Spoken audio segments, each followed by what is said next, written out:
Hello, beautiful people. We are here with the influencer, activist, actor, writer, poet, fashionista, and I would say, the Israeli influencer that most reminds me of a Latin lover, telenovela, superstar.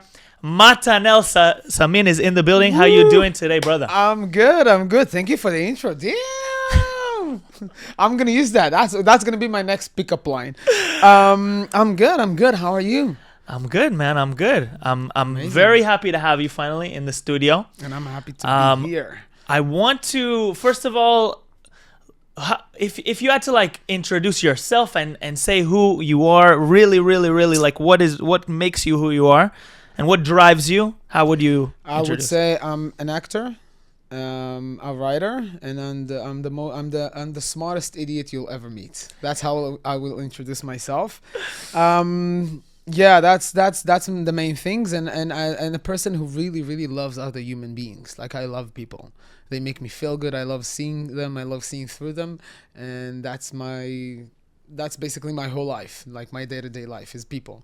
So that's your special sauce. That's how you're able to touch so many people and like I don't know how many people I touch, but I just know that I find people very fascinating, the way they behave. I've been reading psychology ever since I was like 13 years old. It was my coping mechanism to get over, back then it was bullying.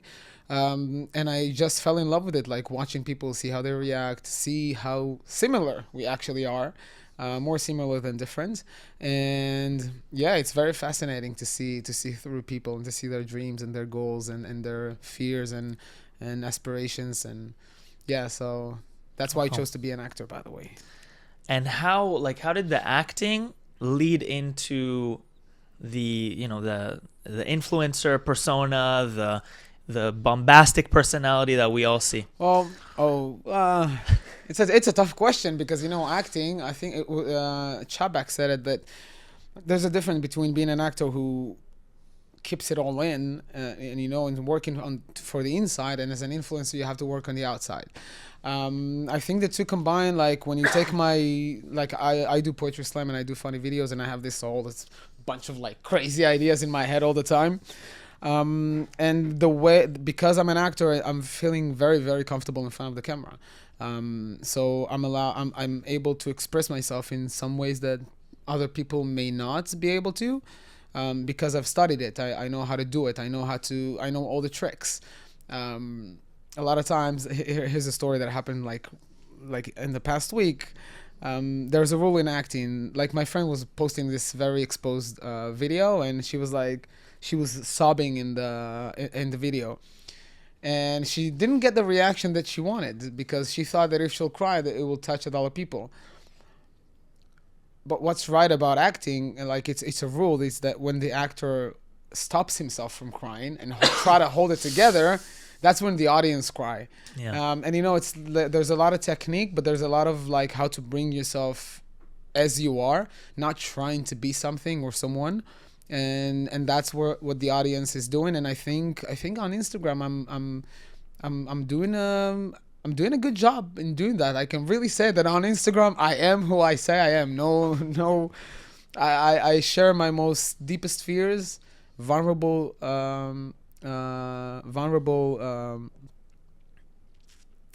points inside of me, and also the most horrible, politically incorrect, angry versions of me. I don't play the game of like who I try to be. I just try to be who I am, and that's what you learn as an actor. And I think that like people can see that with you specifically. That's why they, because you really have no filters, and it's freaking awesome, man. You got like the unfiltered, like the view that everybody's thinking, but nobody wants to actually say out loud. Yeah. But I don't know. Are you? I don't even think you're cancelable. Are you cancelable? Everybody's cancelable. I don't really give a shit. It's a lot of fun, and I'm not doing it because I'm illiterate. Like, I do it because that's the way I express myself, and and regular words just doesn't have the volume enough for me to express myself in that way. So I use cursed word. Get over it. It's just a word. Don't get offended, and if you are getting offended, then toughen the fuck up. What are some of the interactions that you've had? Like, you're talking to a lot of like these, very pro-Palestine, anti-Semitic people online. You're commenting, you're going back and forth. Like, what's the craziest interaction that you've ever had with one of those like online encounters? I think the craziest interactions is when pro-Pally send me dick pics. I mean, that sucks. That sucks. And they send a picture, and I'm very curious. I'm like, I know I should not open that picture. I know, but then I open it and I see a dick, and it really annoys me when that dick is huge, because you're like, you're so fucking stupid. Why do you have a big dick, asshole? No, but I had like at the beginning, I tried to talk to them. I tried to. Then I realized it doesn't really matter. Like, it took me 2 people to like say fuck it, and then I started sending them, the Bitly links. So there's a website called suckmydick.com. So I put it in a Bitly link and I send it to them, and it was always fun. And I'm just trying to troll them and making fun. I actually wanted to send them a virus. Put a virus on a link, and I talked to my friend who's a hacker, and I was like, dude, you had to help me do that. But then he told me it's kind of like illegal. I was like, so what? Who knows? And he said no. But if you are a hacker and you can help me do that, I would love doing that for the pro pallies. What's the best way like to fight against? Like, you're using a lot of humor, a lot of like just calling them out, but Is there a way to actually like make a difference there in a significant way that you find? I don't know. I don't try to make a difference. I don't try to fight. You want to hate me? Hate me. Fuck it. Who gives a shit? Like, whatever I'm saying, look, it's a psychological rule. Like, if you put your fist right here, put your fist. All right. When I'm pushing, you'll see your automatic reaction. You pushed back. That's Newton laws of physics. Every action has an equal reaction. When I'm trying when I'm pushing back on some narrative that they expose, all it makes them is to double down on their narrative. So I don't try to do it. Like, I say, like, actually, like, honestly, like, I say, you wanted the monster? Fuck it, you got the monster. We'll be the monster that you want. I don't mind. You killed 80 of my friends on October 7th. You shouldn't give a shit if some random, I don't know, Ahmed or Justina, the woke other hates me. Do you think I care about that? I lost 80 of my friends. I stopped caring. I have 80? Yeah, approximately. That's like insane. that's Oh insane because I am from the South, and you first see the names. Sorry.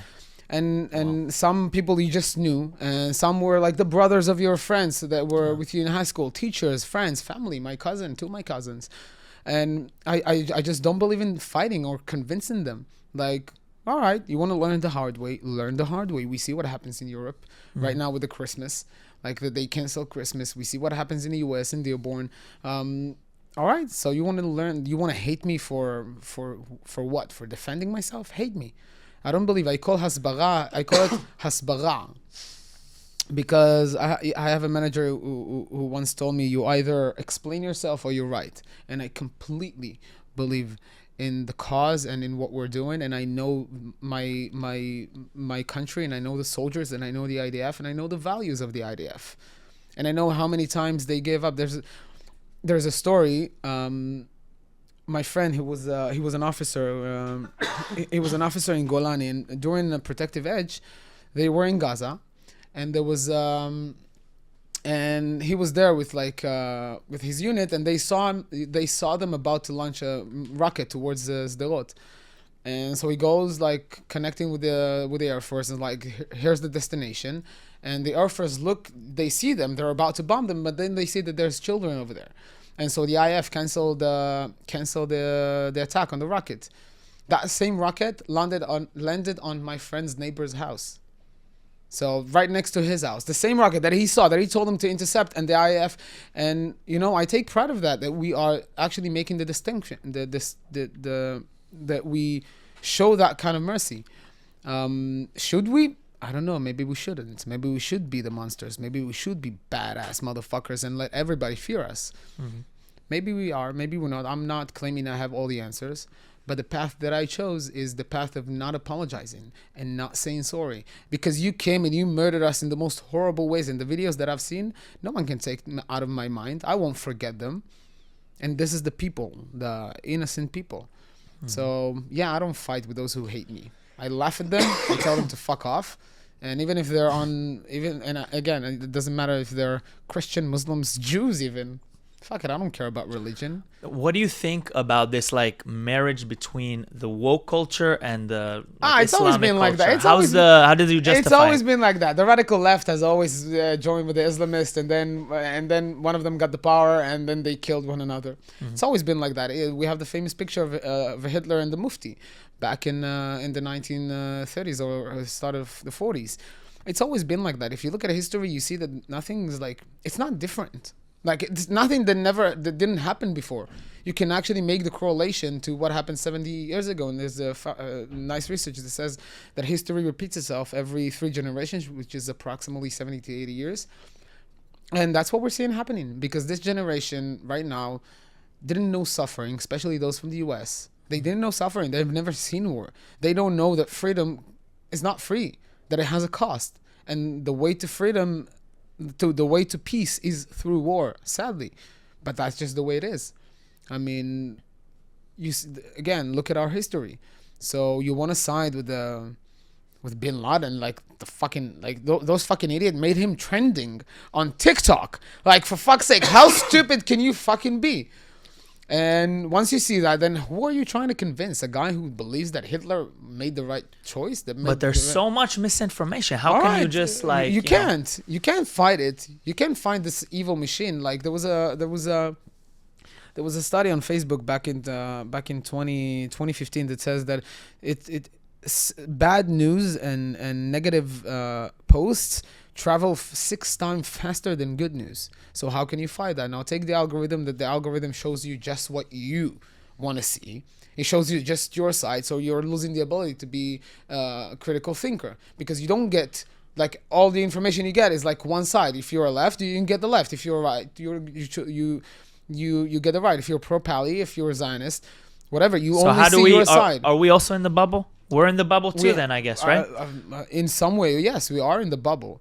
But the fact is that we see our side, and we see the amount of hate, because the hate is pointed towards us. They don't see hate, the pro-Palis. They don't see hate. They are the ones who is hating. And every time you tell them Israel did this, and they just ignore it and find a reason why it's bad.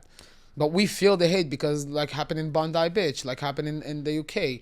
Like, can I ask you a very harsh question? Of course. Do you think that, you know, a lot of these countries that have been so quick to demonize Israel and the government's decisions in the war have experienced recently a lot of terror attacks from Islamic fundamentalists? Yeah. Do you think that they, in some ways, do you think it's a karmic retribution? It's not. I don't think it's karmic at all. I think that's just reality. You, if you're dumb enough to look away, that was always the problem of the radical left.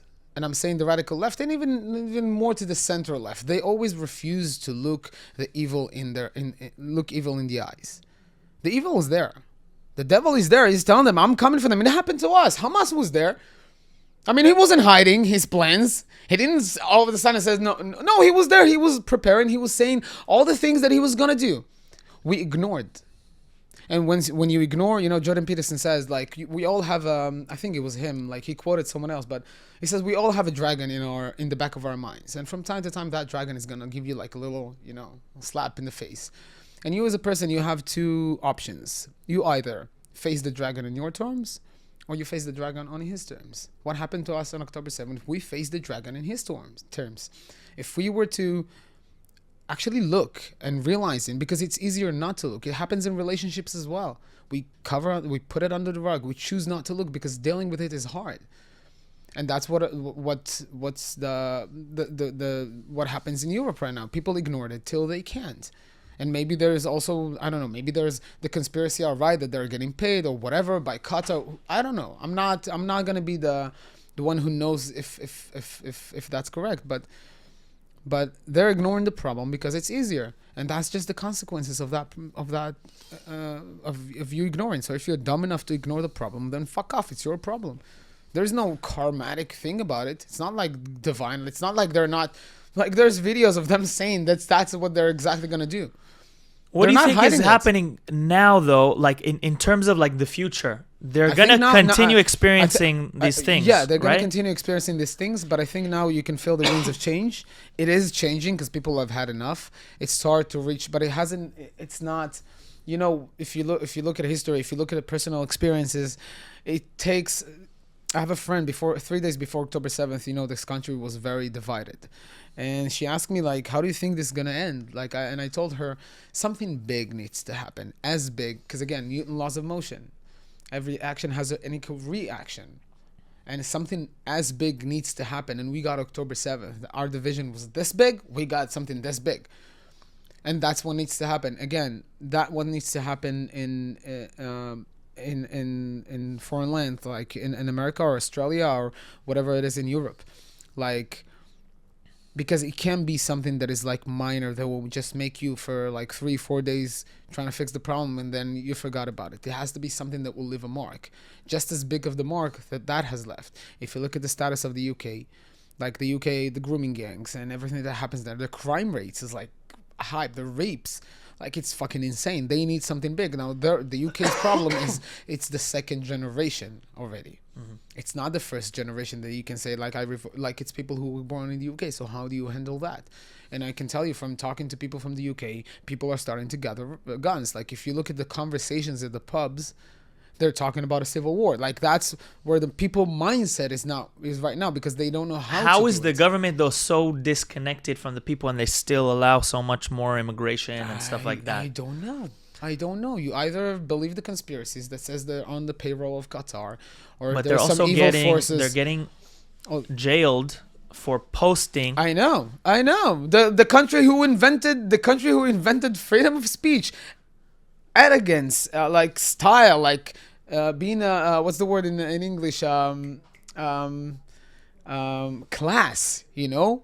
Is now putting almost 30 people a day for posts. And other people who literally calling for a genocide on the street gets nothing. So it makes you wonder. I think it's established because here's something interesting that happened. It's not just the rise of radical Islamists and illegal immigrations, which is connected because usually they are coming from Muslim countries. But it's also the rise, at the same time, you had a rise at white guilt, self-guilt, self-hate for something you've never done. That your great parents maybe have done. But like you felt guilty for being white. Why? People, the immigrants love to say, no, immigrants built this country. No, you're fucking not. No, it was white people who built America. It was white people who built. The immigrants were there. They had a big part. But you don't get the fucking claim that you did it. But first of all, it wasn't you. Maybe it was some late motherfucker grandfather of yours. But it was also white people. And white people feeling guilty for being white. Why the fuck do you feel guilty for that? So you're saying it's okay to be like racist for specific races? I'm not saying it's okay to be racist. No. I'm saying just call shit as they are. Basically, you cannot be racist if you're calling shit just the way you are. Maybe it's uncomfortable for you to hear that. But if I'm saying that Muslims cause a lot of terrorist attack in the world, it's not racist. It's not Islamophobia. It's just a fucking fact. Deal with it. The same thing. And again, Christians are not better. Jews are not better. No one is better. And I always say I cannot be racist because I laugh at everybody equally. I honestly don't give a shit what your gender or religion or whatever you are. You have a good heart. You want to live in peace. Fine by me. You're more than accepted. You're a great human being. Let's have a shot together. But it's not racist to call things as they are. People are so afraid to do that they think that if they're going to say this and that, who will get offended? Who gives a fuck? I just made a post about the scene from South Park where Eric Cartman is like, shut up, you fucking Jew. And I cracked my ass because he said fucking Jew, because that shit is funny. And I miss those days when he was funny. And then he'd take his megaphone and tell Mr. Garrison to suck his balls. It's funny. A lot of people are saying that it's like the end of the woke culture. It's the end of this thing. We're going back towards... Yes, we are. 90s kind of comedy. We're going back towards non-political correctness. Because the scale is tipping the other way. The equation and the what's the name? The bell. The bell curve? Yeah, and it starts to balance itself. Like if I learn something about life, it's always about balance. Everything. If you look at nature always finds its balance. We were at the extreme. We got Trump, because Trump is the other extreme. We got people like Jordan Peterson that came to our life in order to balance the equation, because another voice needed to be heard. And we were there, and they were pushing, and now they started pushing back. I'm afraid that right now what we're going to see is that we're going to see it's, and you can start seeing that the radical right is now being like There's a civil war literally happening right now. There's it's Candace cold- Owens. There's it's Nick a cold Fuentes. There's Tucker Carlson, right? Carlson, yeah. Love that Carlson. one. And the Ben Shapiro's and them, they're like fighting against this kind of divide, but it's kind of crazy like how deep it's gone. You know what I mean? It's very clear and blatant right now. It's very interesting. I don't think it's again. I don't think I don't think it's crazy because people have pushed the lines for so many years. For the past 4 years, they have been pushing the lines too deep. Like you saw what happened with the woke, with the transgenders. That I heard this interview of a guy like he's in his like 70s and he says back in the 80s, 90s, 60s, 50s, whatever. He says all we wanted is to be accepted, like as gay people. Now they want the whole thing. And that's the problem. And they push the lines when they started going to schools, when they started claiming whatever, false claims about biology. I mean, you want to act and behave as a woman, fine. I don't mind. I don't care. Makes you feel good? Do it. Well, I'll clap for you. I'll even buy you the fucking dress. But you don't get to say that biology does not exist because that's you trying to twist reality. And once you start to do that, bad shit starts to happen. And once you start influencing kids, bad shit starts to happen. And guess what? Bad shit did happen. Look at America. Look at the US. Everybody's twisting their reality in order for them to fit to their own narratives, ignoring the truth. And what happens is deception gets bigger and bigger. And you find yourself with a lot of bad people shooting the fucking street. And a lot of fucking mini terrorists just waiting to pop up. And you can stop them, but you choose not to. And so you'll pay the price later. Very simple. Are you at all worried that like stuff that you say, like if you go and walk in the streets in New York City or in London or something, like you might be, God forbid. I might. First of all, I cannot afford going out of the state right now. War really fucked me up. Anyway, if anyone wants to buy me a ticket to the US, I'll do it. But oh, where's the camera? I'm looking at the screen. Oh, the camera's here. Right. But again, whatever happens. If I'll get kicked, I'll get kicked. Of course, like there's nothing that I can do. And there's a lot of people who's much stronger than me. And I saw it happen to my good friend, our good friend, to Jonathan. Yeah. And that badass, like he. Shout out Jonathan Carden. Yeah, my man. I fucking love you. Toronto legend. Yeah. But and again, it can happen, but I cannot live in fear. I'm not gonna look for it, and I'm not gonna. First of all, I'm not gonna, especially when I'm in a foreign country, I'm not gonna be. That's why I'm always saying, like, when people tell me, "Oh my God, good for you for the courage," I was like, "No, there is no courage. I'm safe. I'm in Israel. I can wear this and not be afraid." It's you guys abroad who speaks. Like, you're the ones who are actually more courageous than me. For me, it's easy. And if some people come to my house, like Israeli Arabs, I can deal with them. We have the cops. I have my friends. I have my like. There is a way to deal with that. You guys, like, you see what happens. You see that the cops doesn't take this shit seriously, like the anti-Semitism. You see the rise of anti-Semitism. There's nothing much you can do. So, yeah, it can happen, but I'm not gonna live my life being afraid because I made peace with that. When I used to talk about politics, I made a very clear decision because I'm right wing, very obviously. And there's no hiding in that. And the acting world is very, very left wing.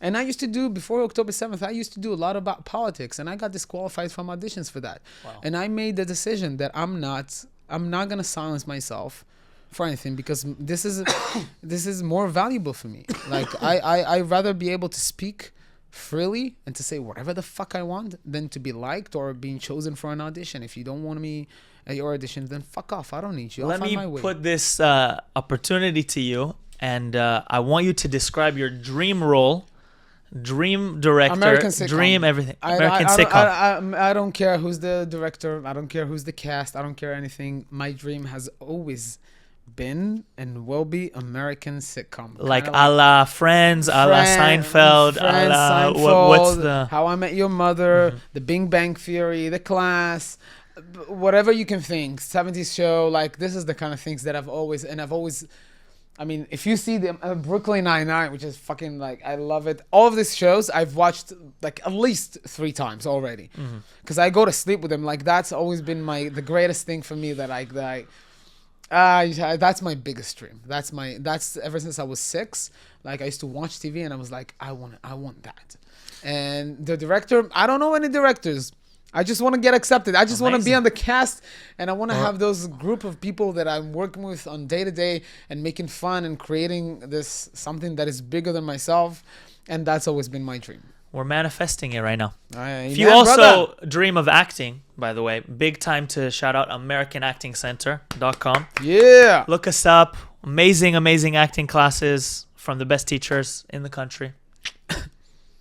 Where's my camera? Where's my this? Oh yeah.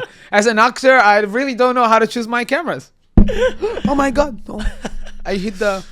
Anyways, Let's talk about some, young guy going out on the town. What are you looking for in a woman? What's the dream wifey? I'm after a breakup, so what I'm looking for right now is boobs and a pulse. No, I'm kidding. I have standards.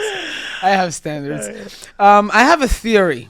Wait, first of all, you went through a big workout, transformation. Yeah, I lost 16 Ks in the past. You want me to do this? You guys got your tickets to the gun show? I have. When I'm working out, I have a new vein popping like this one. I never had this one. Wow. But yeah, you want me to do it again? All right. So yeah, but it's a thumbnail. That's gonna be the thumbnail. I'm doing keto and I'm pushing myself. At the gym. I do heavy weights like biceps. I do like 22, 24 kilograms each hand, and it's really fucking hard. And a lot of that is thanks to the breakup. Revenge body or like dealing with pain, especially emotional pain. Like I found the gym and nutrition really helpful for me. Actually, you know what? For everybody, go push yourself, push your limits. It helps clear the mind. And yeah, but what I'm looking for in a woman, you asked. I have a theory that at a certain age, the ears and the genitalia gets connected. So if it doesn't come through here, it won't go through there. So what I'm looking for is a conversation, and I'm a very emotional guy, and I love to have a connection in some way. Like, I know I look shallow, and I know I talk sometimes shallow, and it's easier to think that, but I actually care more about what's in here than what's out there. Of course, it is important, and got me in a way. But like for me, it's the conversation. It's the connection that is beyond the looks, because looks everybody can have. That brings us to a really interesting game series that we have called Basa or Sababa. All right, Basa or Sababa. Are you ready to get into it? I'm ready. All right, look underneath your chair. Underneath my chair. You have a panel with two sides, one side Basa, one side Sababa. You know the drill. We're gonna do Tel Aviv dating edition of Basa or Sababa. If it's Basa, show the Basa. If it's Sababa, show the Basa. Tell us why. And we're going to start right. Well, are you showing me pictures of ladies? Because I won't participate in that. No, we're going to talk more about the like different things like in dating, like trends and stuff. All right? Okay. So let's start with are we splitting the bill? Is it 50-50? Never. Be a fucking man. Every guy out there. Wait, Basa or Sababa? Splitting, Basa. I don't get it. Oh no, Basa, yeah. All right. I don't, because it's confusing, because I'm saying no. I was like, but no, every man out there, in the name of all men's, I'm telling you, if you're the one who's splitting the bill or asking for a fucking 50 shekels or half of the bill back because she didn't put out and you send her a bit, then you're a fucking pussy and you don't deserve that woman, whoever she is. Be a fucking man. Pay it on the first date. Pay on the second date. You know why? Because that's how men behave. And if you want the rewards, put some effort. Get cleaned up. Go to the fucking gym and be a fucking man. Like the 90s. I see. Preach it, brother. Preach it. I see these people who's asking like money back. Like, who the fuck do you think you are? Say thank you. It doesn't have to be like this fancy restaurant. I get it. You go out on a lot of dates. You don't want to pay the money. Go sit on a coffee place, sit on the bench. It's not about, I always say about dating, it's never about the place, it's about the person. I don't really care where we're going to go. But if we're going to go anywhere, you damn sure that I'm going to pay. And if I cannot afford taking you out, then I'm going to tell you, listen, money's tight right now. I can't take you out. Give me a few weeks. I'll be back to you. I don't mind saying that. But I will never Never tell a woman to pay 50%, like half and half, half-seas. What are you in, like in the kindergarten in McDonald's? You fucking get the fuck out of here. Okay. Yeah, all right. Okay. Right. Let's say, is it a kiss on the first date? Or which date? Sababa, yeah. Sababa. Depends on the vibe. Depends on the vibe. If there is vibe, usually I kiss on the first date. I make the move, and I'm like the entire date. I'm not gonna tell her my secrets, but like sababa, yeah. Okay. Even sex. Why not? Why not? Maybe if you wanna. Never mind. I should not say that. I should remember this is a podcast. Okay. Let's go with a traditional Tel Aviv date, which is 30 shekel bottle of AM PM wine. Watching the sunset in Hilton Park. Basa or Sababa? Basa or Sababa? Basa. No, it's in the middle. It's Okay, the most. tell us why. First of all, you don't buy a 30 shekel bottle of wine. You take off the price tag though, so they don't see, obviously. No, but it's still, you don't buy a 30 shekel. You can afford buying 120 shekel bottle of wine. Have some self-respect. All right? Honestly, it's about self-respect. It's not about the lady. It's about you chipping out over 70 shekels. I spend more money about coffee in a coffee shop. You can spend 120 shekels. I don't do it. Why you? I feel personal attack right now. I'm talking to you. You're talking to me? I'm talking to you. I've never even done that before. It's for you. You can spend 120 shekels on a decent bottle of wine. Second of all, that's the most douchebag Tel Aviv shit I've ever heard, to take her to the Hilton. I did it once. Second date, lay in a blanket on the beach. I paid the 30 shekels bottle of wine because I was a douche. I was a kid. But no, if you ask me, surprise. Go to a 90s fucking date. Take her bowling and a pizza. Have some fun. Put your phones aside. Decide at the beginning of the date. Put your phones aside. Again, it's not about the location. It's not about what you're doing. It's only about the person in front of you. Are you coming for the experience, or are you coming to get to know someone? Everything else is irrelevant. But if you're making effort, don't half-ass it. Buy a bottle of wine. If you're making a plan, make a good plan. Don't just take the easy thing and go sit with like the rest of fucking douchebags in Tel Aviv on the Hilton like hill. Like, if you're doing something, make sure you give your 100%. And it's amazing how creative you can be when you try. And I tell you, try. You're going to have fun just by doing it, because it's a lot of fun to give to someone, especially to a woman, especially a woman you like and you want to be liked back. Okay. Next. I like this game. One. Man, I'm coming off good at this game. Let's cut the rest of the podcast. Let's erase it and let's just do this game. Yes. Oh, I can see my muscles. Yeah. Taking the girl to Shabbat dinner to meet the family like within the first month. Oh, here's the thing. I've never introduced any even my ex. I never introduced her to my parents. Wow.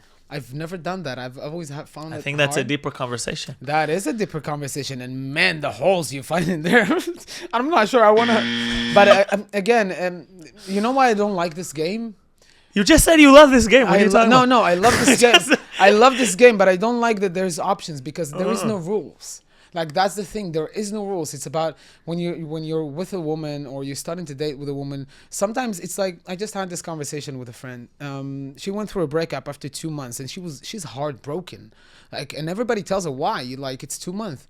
But there is no rules. You can have your heart shattered after meeting a person with 2 months because you don't know the connection. Some women, it will be okay to get you meet your parents or to a kiss in the first, and some won't be, because some it won't feel right, and it's about the feeling, and you have to trust your gut feeling, and yeah. So there is no rules. That's the thing that people think that there's rules. I should do this. No, just be yourself.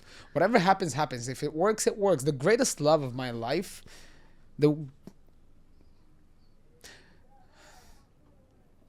nothing planned. The biggest love I've ever had, the most impactful person in my life. Never planned. Never. It just happened. When I forgot all about the rules, when I stopped looking, when I was just myself, met her in low points of my life, didn't have much to give, and yet I gave everything. And she found everything in me, and I found everything in her.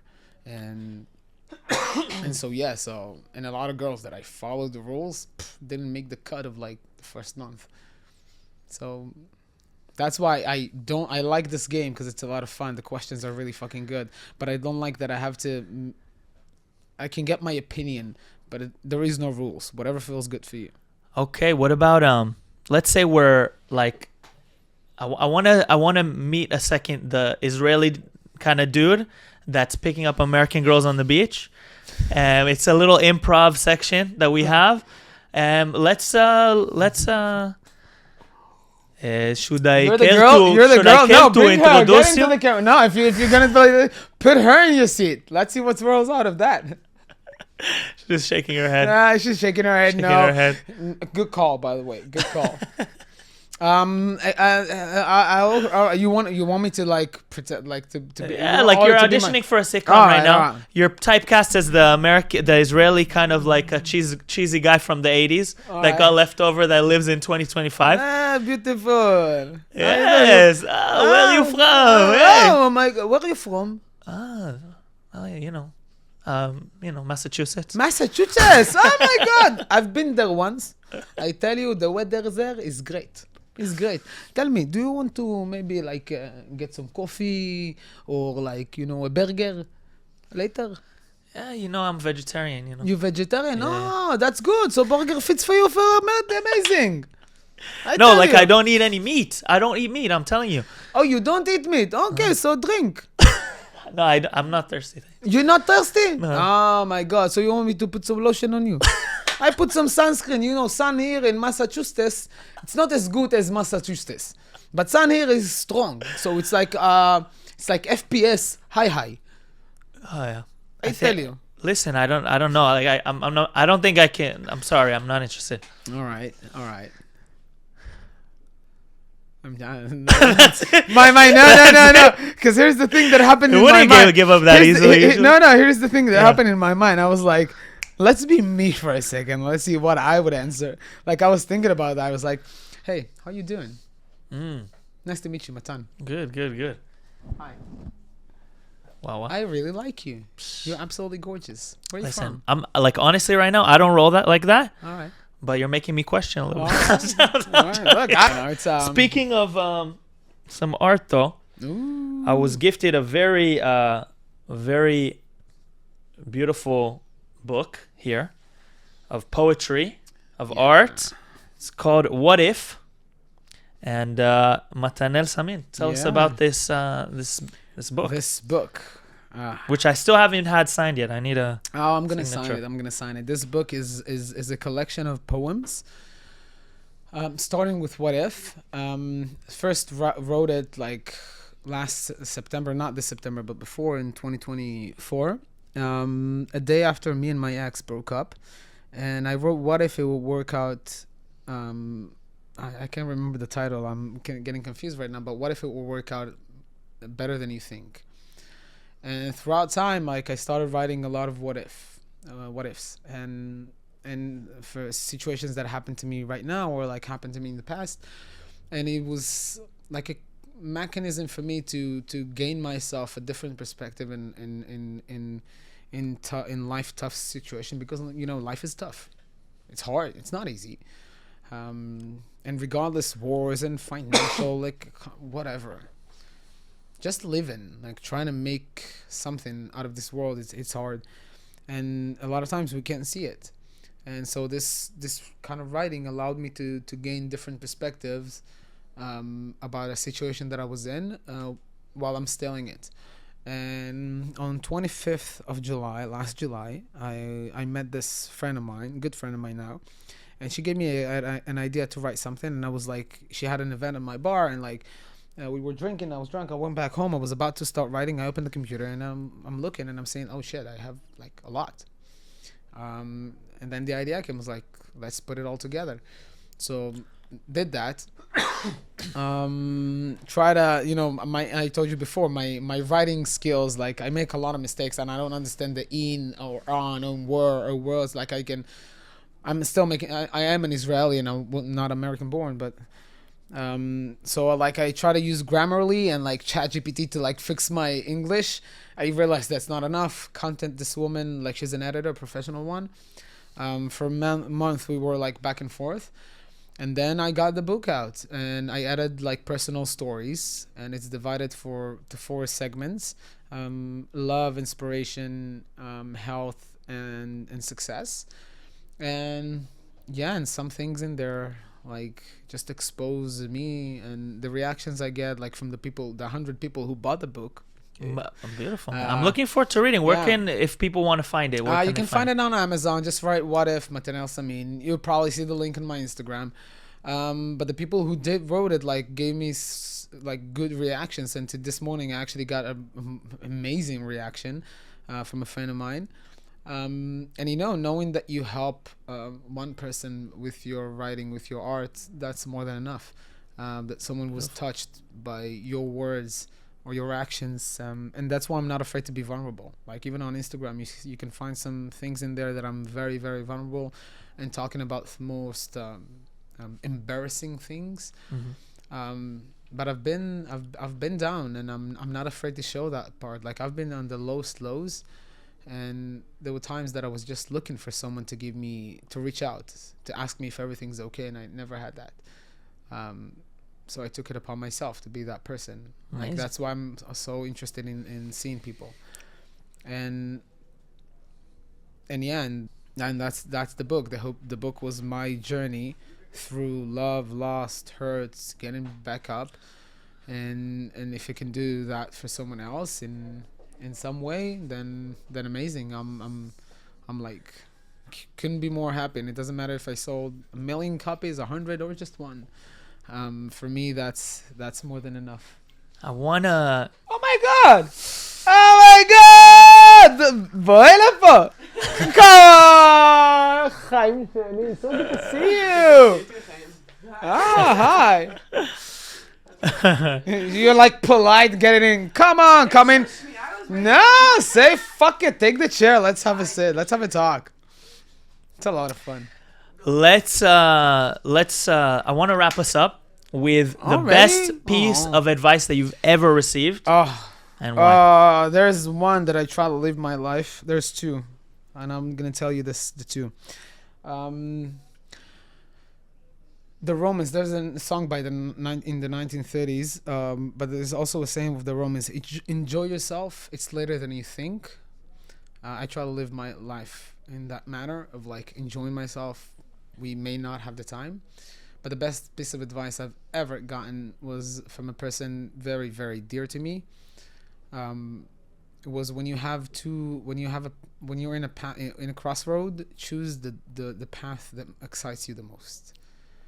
Because you can never lose in that path. No matter what happens, no matter how much you lose, you can never lose. Stay true to yourself. Follow your heart. Follow your passion. Follow that gut feeling. Because you can never lose. At the end, you will win. And if there's something that I learned, everybody keeps telling me like, "Oh, follow your heart. It will make you feel good."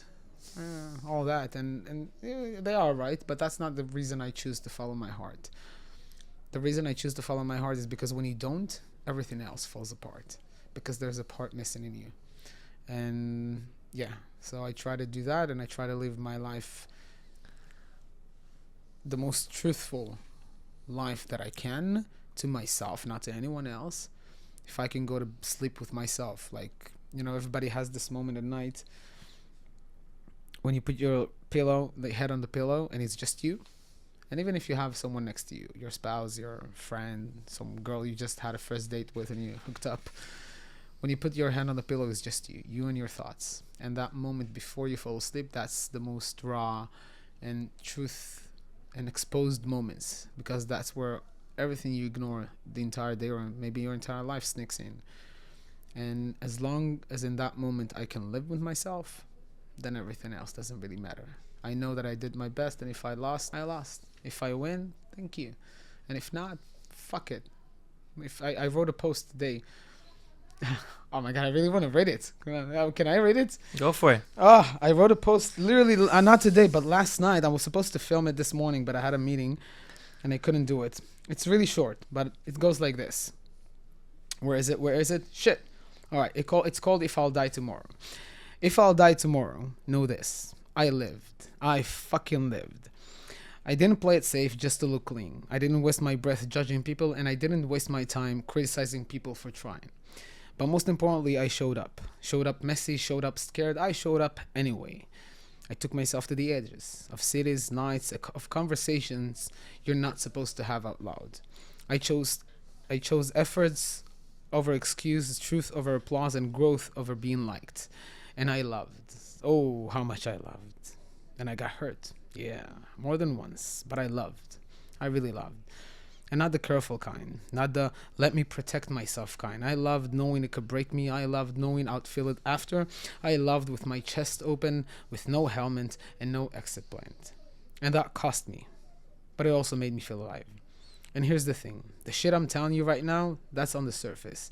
If people knew the real shit, the nights I didn't sleep, and the thoughts I didn't say, the wars I fought quietly inside myself, man oh man. And even my best friends don't know half of it. But if you knew, God, if you knew, you would understand why I walk the way I walk. So if I die tomorrow, don't cry for what I didn't become. Say this instead. This guy lived. He fucking lived. Let's go. Thank you. Beautiful. Literally just wrote it like last night.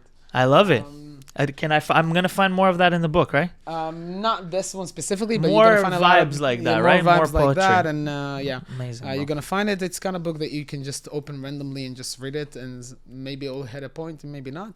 But yeah, Amazing. thank you. Thank you, bro. Thank you so much. Oh for man, coming. it was so much fun. Yalla, guys, that's a wrap.